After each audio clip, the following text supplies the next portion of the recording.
My story मेरी कहानी। मेरे देवर की वजह से मेरा पति मुझसे नहीं करता है प्यार, मैं क्या करूं। यह एक इमोशनल स्टोरी है दोस्तों। इस कहानी में दोस्तों हम इस महिला की व्यथा और सॉल्यूशन के बारे में जानेंगे।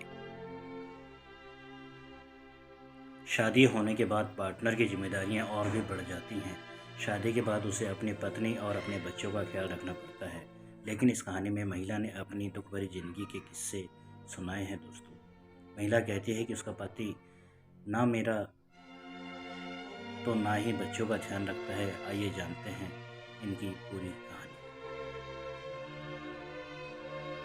इन्होंने बताया कि मैं एक विवाहित महिला हूँ। मेरी शादी को 5 साल हो गए हैं। मेरे पति के परिवार में सास ससुर के अलावा मेरा एक देवर भी रहता है। हमारी एक बेटी भी है जो कि अभी 2.5 साल की है। मेरी समस्या यह है कि मेरे पति मुझसे बिल्कुल प्यार नहीं करते हैं।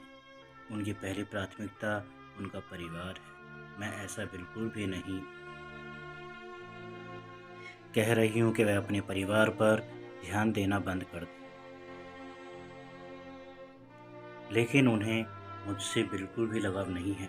बहुत बार मुझे उनसे कहना पड़ता है कि कम से कम मुझ पर भी नहीं तो अपने बेटे पर ही ध्यान दें, लेकिन इसके बाद भी उनका रवैया पहले जैसा ही रहता है। हमारे ज़िंदगी जीने के तरीके भी एक दूसरे से पूरी तरह से अलग हैं। जो चीज़ें मेरे लिए सामान्य हैं वह उन्हें लग्जरी लगती है। यही एक वजह है कि अब मैंने किसी भी चीज़ की कामना करना छोड़ दिया। मुझे इन चीज़ों का शौक़ था, अब मैं उन्हें पाने का सपना नहीं देखता। मैंने केवल इतना चाहती हूँ कि वह किसी भी तरह से मेरे जीवन में शांति आ जाए। मैं आपसे छिपाना नहीं चाहती। लंबे समय से बहुत सी चीज़ों को परखने के बाद मुझे एहसास हुआ कि इस समस्या की असली जड़ मेरी सास और देवर है। वे दोनों मिलकर मेरे पति को मेरे खिलाफ भड़काते हैं। वे हैं न केवल उनके दिमाग व गलत विचार, बल्कि हमारे बीच लड़ाई करवाने का कोई भी मौका नहीं जाने देते। उन दोनों की वजह से ही हमारे बीच इतनी दूरियां आ गई हैं। वो लोग नहीं चाहते हैं कि हम साथ रहें। इस बात को सोच समझकर मैं बहुत परेशान रहने लगी हूँ। मुझे समझ नहीं आ रहा है कि मुझे अपनी शादीशुदा रिश्ता बचाने के लिए आखिर क्या करना चाहिए। एक्सपर्ट का जवाब यहाँ हम आप लोगों को बताते हैं।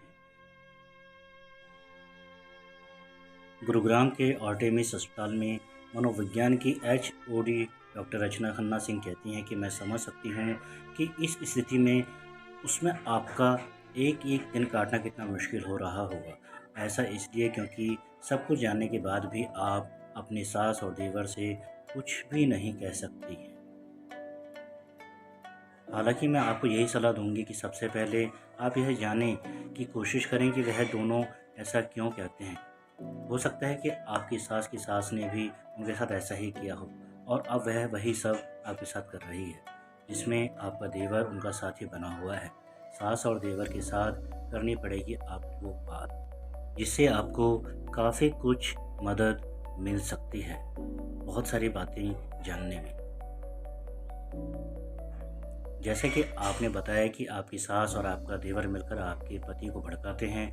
ऐसे में मैं यही कहूँगी कि उन दोनों को आपके साथ गलत व्यवहार करने का कोई कारण नहीं है। हो सकता है कि उन्हें आपकी कोई बात पसंद नहीं आई हो, जिसकी वजह से वह आपके पति को उकसाते हैं।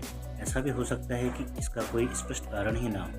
वह आपको अभी भी अपने परिवार का सदस्य नहीं मानते हैं शायद। इसलिए सबसे पहले आपको हर उस चीज़ को समझना बहुत ज़रूरी है जो आपसे जुड़ी है।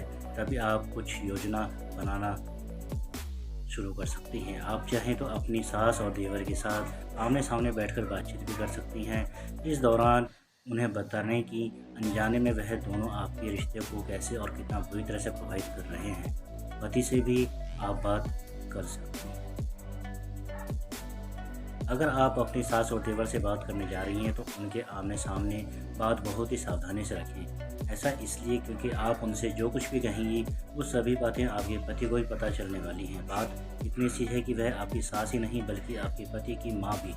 वही आपका देवर उनका छोटा भाई है, इसलिए वह हमसे जो भी कहते हैं उस पर उनका विश्वास करना बहुत मुश्किल नहीं। इस दौरान अगर आपसे गलती से भी कुछ ऐसा बोल दिया तो उन्हें पसंद नहीं आएगा। जिससे बात और बिगड़ सकती है आपकी।